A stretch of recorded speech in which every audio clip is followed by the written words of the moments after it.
Hello friends, this is चंदन राज।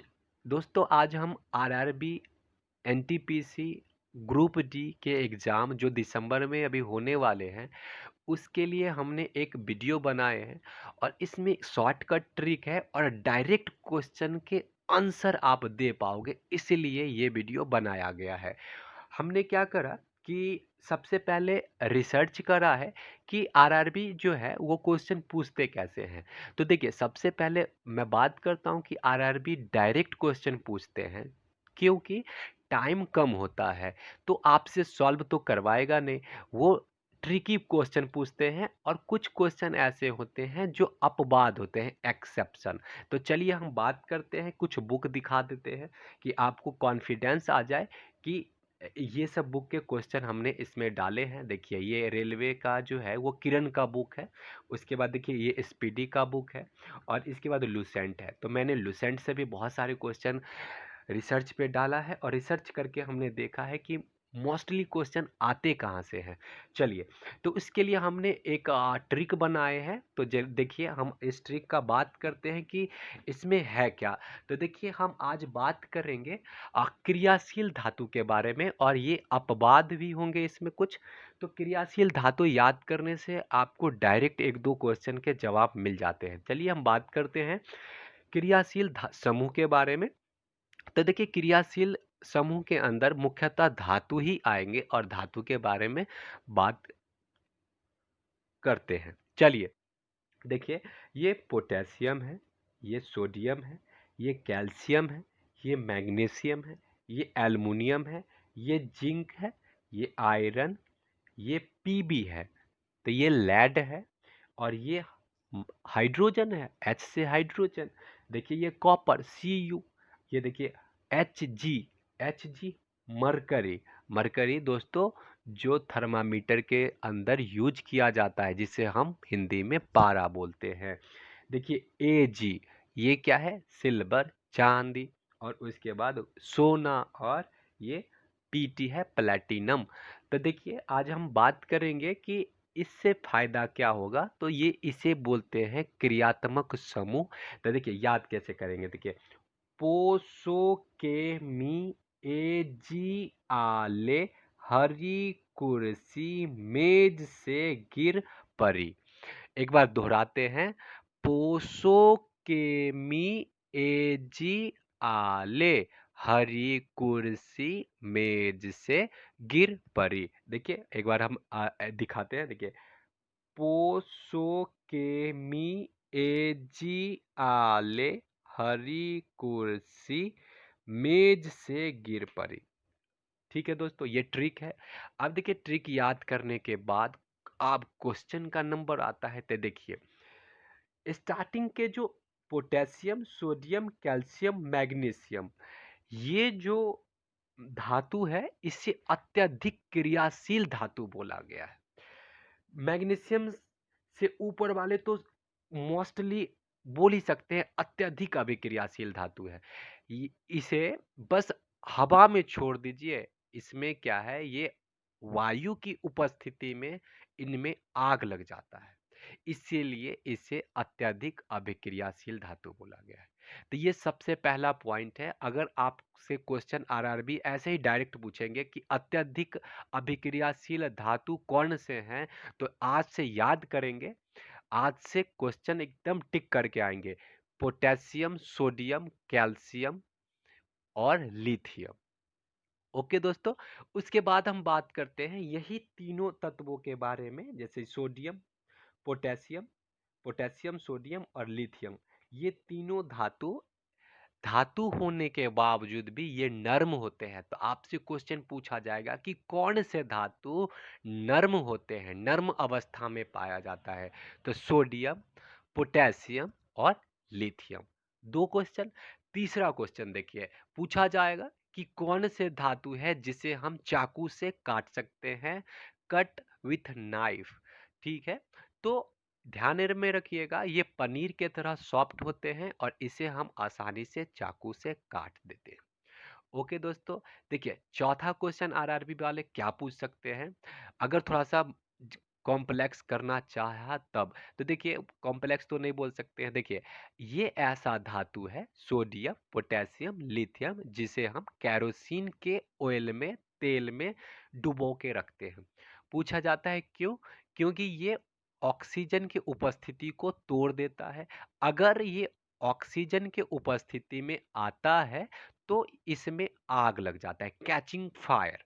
तो इसलिए ध्यान में रखेंगे। 4 क्वेश्चन मैंने आपको बताया है, चारों क्वेश्चन ध्यान में रखिए। ये सब इम्पोर्टेंट क्वेश्चन हैं। चलिए हम आगे बात करते हैं। यहाँ पे देखिए मैग्नीशियम है।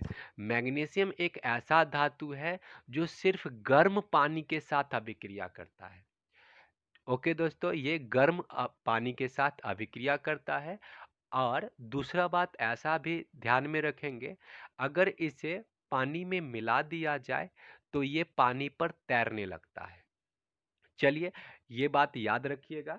उसके बाद हम बात करते हैं। देखिए ये मरकरी है Hg, और Hg मरकरी आपको पता होगा थर्मामीटर में यूज करते हैं बुखार के टेम्परेचर को मापने में। मापन जो इंस्ट्रूमेंट है उसके अंदर जो लिक्विड भरे होते हैं वो Hg होते हैं। और ध्यान में रखिएगा उसके नीचे जो ये सिल्वर है और एयू है, औरम बोलते हैं, तो सोना और चांदी। देखिए दोस्तों, जब आप सपोज ग्रुप डी एग्जाम निकाल लेते हैं तो शादी जब करोगे ही, ये तो फिक्स ही है। तो शादी करोगे तो ऑटोमेटिक है कि आपको लड़की वाले या लड़का वाले, अगर लड़के वाले आप हो तो आप को लड़की के तरफ से अंगूठी मिल जाएगा।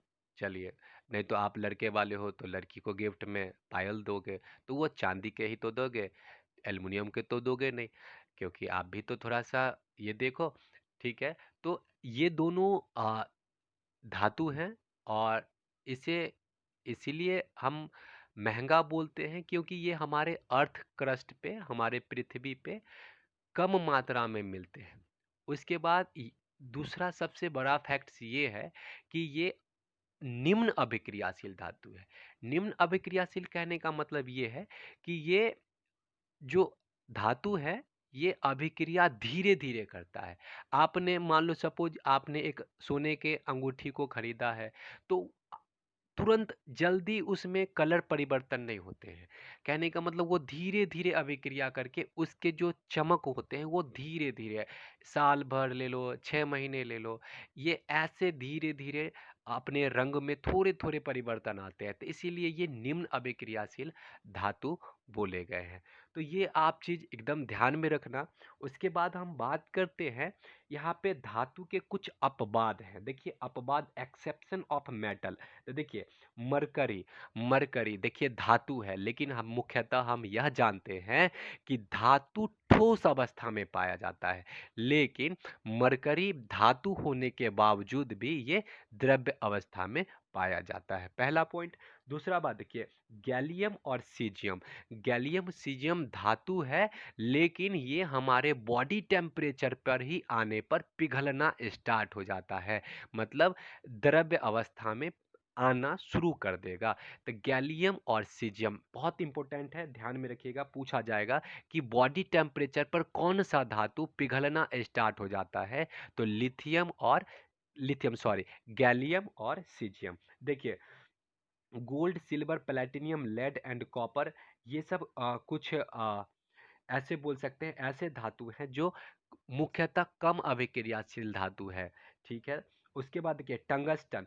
Tungsten is the highest, has highest melting point. कहने का मतलब क्या है कि इसके अत्यधिक गलनांक होते हैं। गलनांक का मतलब ये बहुत धीरे धीरे पिघलेगा। आप इसमें ज़्यादा टेम्परेचर देना होगा।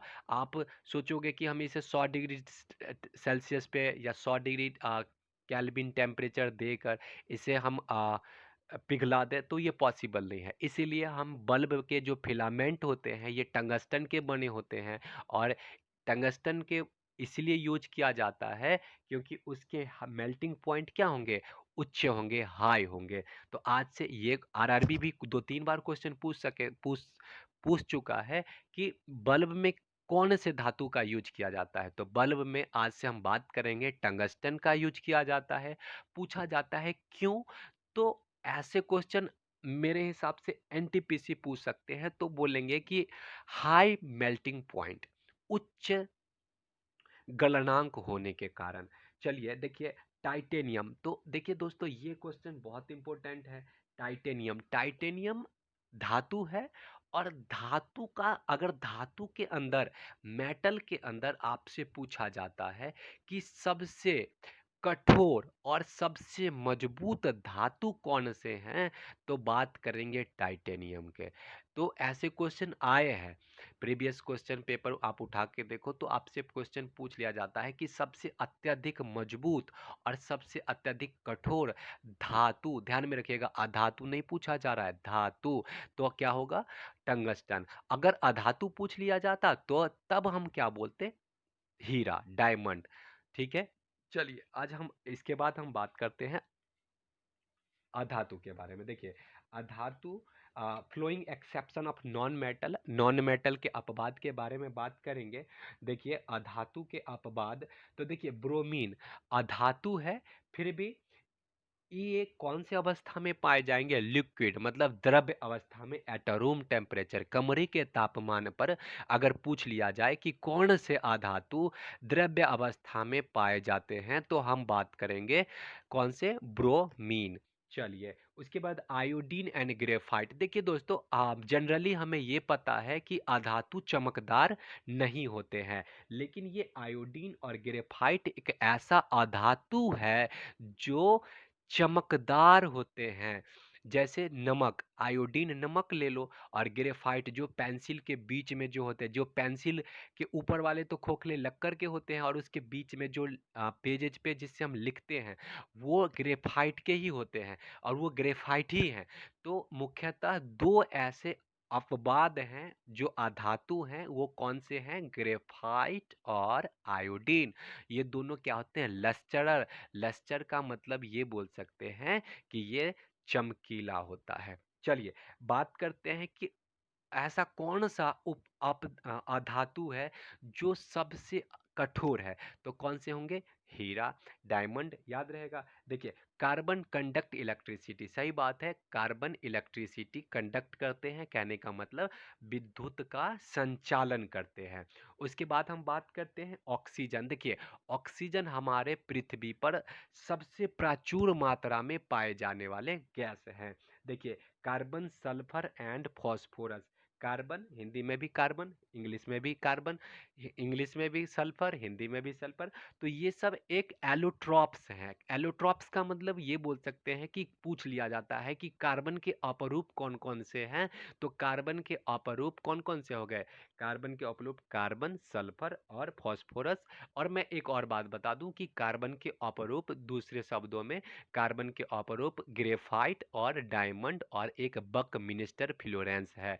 तो चलिए दोस्तों, ये वीडियो आपके लिए बहुत अच्छा है, और मैं बोलूँगा कि इससे आपको कम से कम 3-4 क्वेश्चन आप इससे आरआरबी के लगा सकते हो। इसके बाद मैं दूसरा वीडियो पीरियोडिक टेबल डालूँगा, और उससे मैं उम्मीद करता हूँ कि आप आरआरबी के कम से कम 4 से 5 क्वेश्चन लगा पाओगे।